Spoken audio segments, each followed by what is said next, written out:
He also called it as social physics initially, and later he called it sociology. This is the most important diagram ever. Whenever you get a question on evolution of sociology and emergence of sociology, definitely draw this, no matter what. 10 में से 4 number तो इसी के मिल जाएंगे, ठीक है. तो सबसे पहले it's kind of a summary which we just read. सबसे पहले क्या हुआ, डार्क एजेस आया, dawn of modernity and it's followed, ठीक है. जो मॉडर्निटी थी उसके जो क्वेश्चंस उठे, उससे क्या हुआ, 3 चेंजेस हमने देखे. एक था सोशल चेंज, एक था इकोनॉमिक चेंज, एक था पॉलिटिकल चेंज. सोशल चेंज में हमने क्या देखा, rise of industrial society, middle class, secularism, urbanism, ठीक. इकोनॉमिक में क्या देखा, industrial revolution, market forces, capitalism. Political change में फ्रेंच रेवोल्यूशन देखा, डेमोक्रेसी एंड लिबर्टी. ये तो सबको पता ही है, फ्रेंच रेवोल्यूशन आई होप ने क्लास 11 में पढ़ा होगा. लिबर्टी, इक्वालिटी एंड फ्रैटर्निटी, जो उनके 3 वो स्लोगन्स थे. अब सोशल जो ये चीज़ें थी, इससे इम्पैक्ट क्या हुआ कि न्यू फेस ऑफ पॉवर्टी देखने को मिली, न्यूक्लियर फैमिली देखने को मिली. इकोनॉमिक चैलेंजेस में क्या है, new crimes, poor leaving conditions, right. Political में क्योस एंड अनसर्टनिटी. इससे क्या हुआ, वी स्टार्टेड आस्किंग क्वेश्चंस, ठीक है. उस क्वेश्चन को आंसर करने के लिए हमें एक सब्जेक्ट चाहिए था, जिसको कहेंगे emergence of the discipline of sociology. अब इसमें साइंटिफिक कॉन्टेक्स्ट के थ्रू अगर हमने आंसर किया तो वो हो गया पॉजिटिविज्म, ठीक है. अब इंटेलेक्चुअल कॉन्टेक्स्ट से भी इसके आंसर्स हो रहे थे.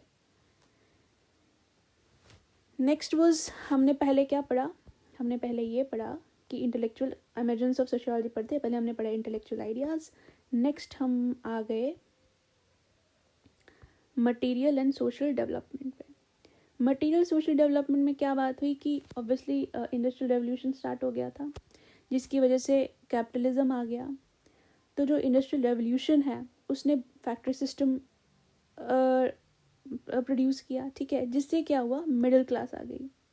और जो फ्यूडल जो एस्टेट थी जो पहले हुआ करती थी वहाँ पे, वो उसका बेस ख़राब हो गया.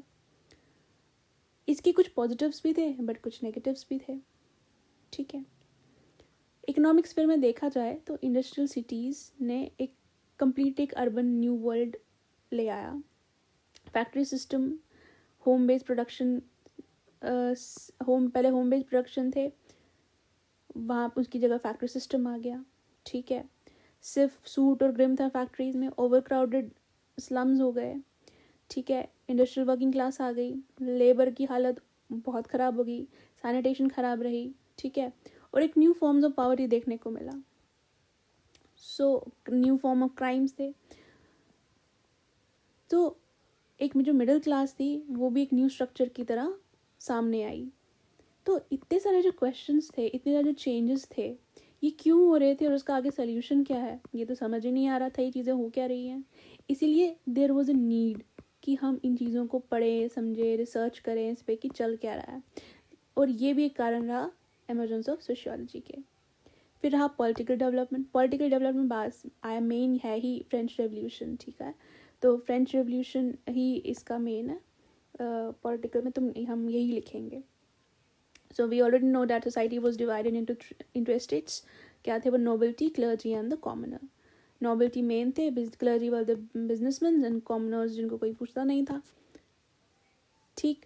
तो जो ideas of democracy, liberty, fraternity started, ठीक है. तो इससे क्या हुआ, फिर लेटर जो हमारे इंटेलेक्चुअल थे, Saint Simon, Auguste Comte, Spencer, Durkheim, वो एक मतलब उन्होंने एक अर्ली एक आइडिया प्रोवाइड किया जो eventually it led to the foundation of the discipline. So basically emergence of sociology में अगर हमें क्वेश्चन आएगा तो हम क्या लिखेंगे, देयर वर 3 मेन रीजंस. एक तो इंटेलेक्चुअल आइडियाज़ में हम लिखेंगे कि क्या था मटीरियल सोशल डेवलपमेंट्स में, और पॉलिटिकल डेवलपमेंट. तो ये 3 जो चीज़ें हैं ये हमने लिखनी ही लिखनी है. तो these are the reason why sociology developed. अब जो नेक्स्ट आप है हमारा, ये भी कवर कर देते हैं. फिर जो नेक्स्ट है कंपैरिजन, वो हम नेक्स्ट वीडियो में करेंगे. Scope of subject of sociology. देखो, I am just skipping few things, it doesn't mean it's not important. जब आप रीड करें तो आप ये सब कुछ रीड करें, because every line in this book is important, because it's already in notes form, ठीक है. तो आप अच्छे से रीड करें. I am just giving an overview, of broad view, so that whenever you read you get you already, so that you have already an idea कि हम क्या पढ़ रहे हैं, so that it will help you to understand much better. तो scope of subject sociology. अब scope क्या है कि हम पढ़ क्यों रहे हैं और आगे क्या हमें हेल्प हो जाएगा इसका. सबसे पहले डेफिनेशन इसका आपका यही है कि वो कभी भी क्वेश्चन आता है व्हाट इज सोशियोलॉजी, तो it is a systematic study of society. It studies human society as an interconnected whole and how society and individual interact with each other. This is the definition which you have to learn no matter what. Write it 10 times or whatever, just learn it by heart. ठीक है. तो basically जो sociology है उसमें जो sociologist हैं वो ज़्यादा इंटरेस्टेड किस में रहते हैं, सोशल बिहेवियर ऑफ ग्रुप्स, चाहे वो बड़े हों या स्मॉल हों. ठीक है. और जो भी सोशल लाइफ में जो चीज़ें चलती रहती हैं उसको पढ़ने में इंटरेस्टेड होता है. That is obvious.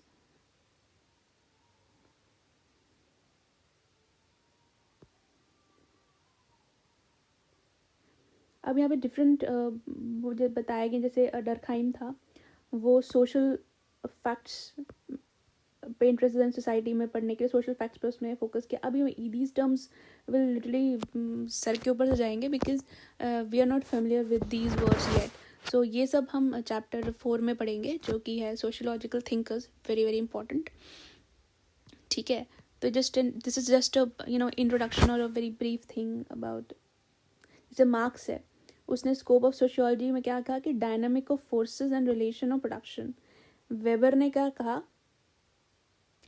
सोशियोलॉजी को सोशल एक्शन पे डिफाइन किया. पार्सन ने कहा एक्शन सिस्टम पे. ठीक है. ये लेटर आपको समझ आएगा, अभी बाउंस करेगा सर से. So this is thing, I think you can read it all by yourself. So that's it in this video. If you like the video और have any kind of suggestion, do comment, but do like the video and do comment as well. Thank you for your time and thank you for watching. Good luck.